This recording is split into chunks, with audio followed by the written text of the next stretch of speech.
믿기 힘들겠지만 그리스 신화 최고의 어머니로 여겨지는 가이아가 실제로는 모든 전쟁과 파괴의 숨은 설계자였을 가능성이 있습니다. 대지의 여신으로 숭배받는 그녀의 이면에는 권력 투쟁을 조작하고 혈족 간 전쟁을 부추긴 교묘한 전략가의 모습이 숨어 있죠. 과연 가이아는 정말로 자애로운 대지모였을까요? 아니면 우주적 질서를 뒤흔든 최고의 조작자였을까요? 이제 그녀의 진짜 정체를 파헤쳐 보겠습니다. 그리스 창조 신화를 관통하는 4번의 거대한 전쟁이 있었어요. 크로노스의 반역, 티타노마키아, 기간토마키아, 그리고 티폰과의 최후 대결이죠. 놀랍게도 이 모든 사건의 중심에는 항상 가이아가 있었습니다. 우연의 일치일까요? 아니면 치밀하게 계산된 시나리오였을까요? 태초의 혼돈 카오스에서 태어난 가이아는 홀로 우라노스, 우레아, 폰토스를 낳았습니다. 그 후 우라노스와 결합해 헤카톤 케이레스, 키클롭스, 그리고 12티탄을 낳게 되죠. 여기서 첫 번째 의문이 생깁니다. 왜 가이아는 우라노스가 자신의 자식들을 타르타로스에 가둔다는 것을 미리 알고도 그와 결합했을까요? 우라노스가 흉측하다며 헤카톤 케이레스와 키클롭스를 지하 깊숙이 감금했을 때 가이아는 극심한 고통을 호소했습니다. 하지만 여기서 주목해야 할 점이 있어요. 가이아는 단순히 항의하는 데 그치지 않았거든요. 그녀는 아다만트 낫이라는 무기를 직접 제작했고 막내 아들 크로노스를 설득해 아버지를 거세하도록 부추겼죠. 이것이 단순한 모성애였을까? 아니면 권력 구조를 바꾸려는 계획된 쿠데타였을까요? 가이아의 행동을 자세히 분석해보면 그녀는 감정에 휩쓸린 어머니라기보다는 냉철한 전략가에 가까웠습니다. 무기를 제작하고 적절한 실행자를 선택하고 완벽한 타이밍을 기다렸으니까요. 특히 주목할 점은 그녀가 12아들 중에서도 가장 야심차고 잔인한 크로노스를 선택했다는 거예요. 다른 형들은 거부했지만 크로노스만은 기꺼이 아버지를 배신할 준비가 되어 있었거든요. 크로노스가 권력을 잡은 후의 상황은 더욱 흥미롭습니다. 가이아는 크로노스에게 네 아들 중 하나가 너를 몰아낼 것이다 라는 예언을 전해줬어요. 왜 그랬을까요? 할머니로서 손자들을 보호하려면 이런 예언을 숨겼어야 하는 게 맞지 않을까요? 더욱 의심스러운 건 가이아가 이 예언을 전할 때의 타이밍이었습니다. 크로노스가 권력에 안주하기 시작하고 형제들과의 관계가 안정화되려는 바로 그 순간이었거든요. 결과는 예상 가능했습니다. 크로노스는 공포에 사로잡혀 자신의 아이들을 하나씩 삼켜버렸죠. 레아는 절망했고 가족은 산산조각 났습니다. 그런데 바로 이때 가이아는 또 다른 계획을 실행에 옮겼어요. 레아를 도와 제우스를 크레타 섬에서 비밀리에 키우도록 했죠. 심지어 제우스를 키울 정확한 장소까지 지정해줬고 어떤 님프들이 돌봐야 하는지, 무엇을 먹여야 하는지까지 세세하게 지시했습니다. 이 시점에서 가이아의 진정한 의도가 드러나요. 그녀는 크로노스에게 예언을 알려줘서 위기 상황을 만들어 놓고 동시에 그 위기를 해결할 구원자를 준비해 둔 거예요. 마치 체스에서 여러 수를 미리 내다보고 말을 배치하는 고수처럼 말이죠. 더 놀라운 건 가이아가 제우스의 성장 과정까지 치밀하게 설계했다는 점입니다. 크레타 섬의 험난한 환경, 님프들의 엄격한 훈련, 그리고 아버지에 대한 복수심까지 모든 것이 완벽한 사를 만들기 위한 과정이었어요. 제우스가 성장해 형제들을 구출하고 크로노스에게 반기를 들었을 때 10년간의 티타노마키아가 시작되었습니다. 전쟁은 교착 상태에 빠졌고 그때 또다시 가이아가 나타났어요. 그녀는 제우스 편에 헤카톤 케이레스와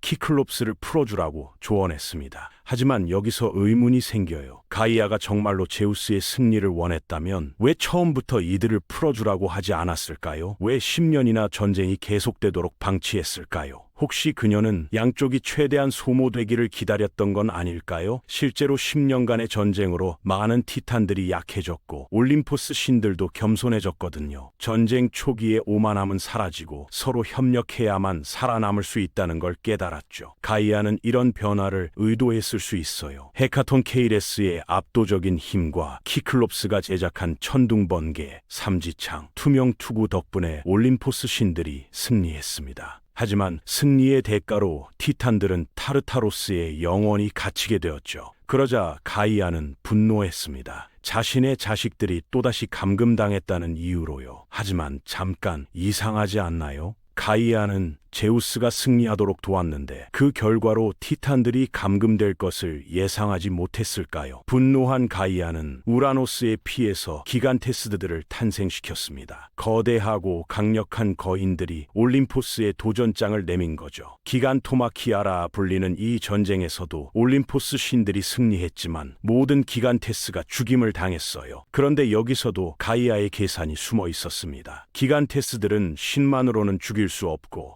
반드시 인간의 도움이 필요했거든요. 이는 신들이 인간과 협력하는 법을 배우게 만드는 장치였을 수 있어요. 그러자 가이아는 마지막 카드를 꺼내 들었습니다. 타르타로스와 결합해 최강의 괴물 티폰을 낳은 거예요. 100개의 용 머리를 가진 이 괴물은 제우스조차 위협할 정도로 강력했습니다. 하지만 결국 티폰도 패배하고 말았죠. 흥미롭게도 이 마지막 전쟁에서 제우스는 혼자 힘으로 승리했어요. 이전의 전쟁들에서는 항상 도움이 필요했지만 이번에는 진정한 왕으로서의 힘을 보여준 거죠. 이 모든 사건을 연대기적으로 나열해보면 놀라운 패턴이 드러납니다. 가이아는 매번 갈등의 씨앗을 뿌렸고 전쟁이 일어나도록 부추겼으며 한쪽이 완전히 승리하지 못하도록 균형을 조절했어요. 마치 거대한 실험을 하는 것처럼 말이죠. 각각의 전쟁은 단계별 시험이었고 제우스는 그 시험을 통과하며 점점 더 완벽한 통치자로 성장했습니다. 심리학적 관점에서 보면 가이아의 행동은 복잡한 동기를 보여줍니다. 표면적으로는 감정적이고 충동적으로 보이지만 실제로는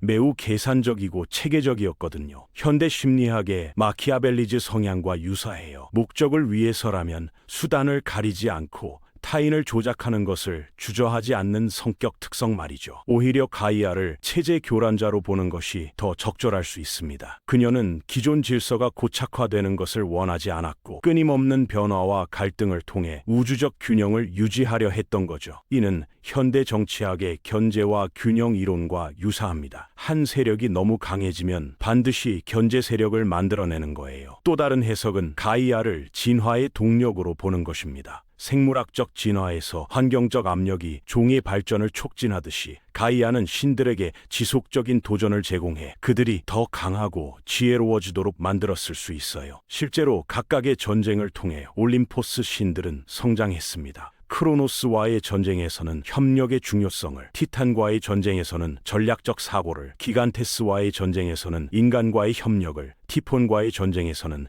개인의 한계 극복을 배웠죠. 하지만 이런 긍정적 해석에도 불구하고 가이아의 방법론은 분명히 문제가 있었습니다. 그녀는 목적을 위해 수단을 가리지 않았고 무고한 희생자들을 양산했어요. 크로노스에게 삼켜진 아이들, 타르타로스에 갇힌 티탄들, 죽임당한 기간테스들은 모두 그녀의 실험의 희생양이었죠. 특히 기간테스들의 경우 태어나자마자 올림포스에 대한 증오로 가득 찬 채 전쟁터로 내몰렸어요. 그들에게는 선택의 여지조차 없었습니다. 특히 주목할 점은 가이아가 정보를 무기로 사용했다는 것입니다. 그녀는 예언과 조언을 통해 상황을 조작했어요. 현대로 치면 정보전을 벌인 셈이죠. 이는 그녀가 단순한 감정적 존재가 아니라 고도의 지적 능력을 가진 전략가였음을 보여줍니다. 가이아는 미래를 내다보는 능력이 있었지만 그 정보를 선택적으로 공개하며 상황을 자신이 원하는 방향으로 이끌었거든요. 가이아의 동기에 대해서도 다양한 추측이 가능합니다. 혹시 그녀는 완벽한 통치자를 만들려고 했던 걸까요? 각각의 시련을 통해 제우스를 시험하고 그가 진정한 왕으로 성장하도록 도운 것일 수도 있어요. 아니면 권력이 한 곳에 집중되는 것을 막으려 했던 걸까요? 또 다른 가능성은 가이아가 창조적 파괴를 추구했다는 것입니다. 경제학 용어인 창조적 파괴는 새로운 것이 생겨나기 위해 기존의 것이 파괴되어야 한다는 개념이에요.